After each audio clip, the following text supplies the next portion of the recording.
TDP నాయకుడు అన్నె రామకృష్ణ మరణం పార్టీకి తీరని లోటని మంత్రి కొల్లు రవీంద్ర అన్నారు. గొల్లపూడిలో రామకృష్ణ భౌతిక దేహానికి మంత్రి నివాళులర్పించారు.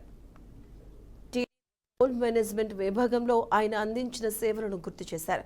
నిత్యం పార్టీ కోసం పరితపించారని, రామకృష్ణ మృతి పట్ల రవీంద్ర తీవ్ర దిగ్భ్రాంతిని వ్యక్తం చేశారు. అతని కుటుంబ సభ్యులకు పార్టీ అండగా ఉంటుందని మంత్రి భరోసానిచ్చారు.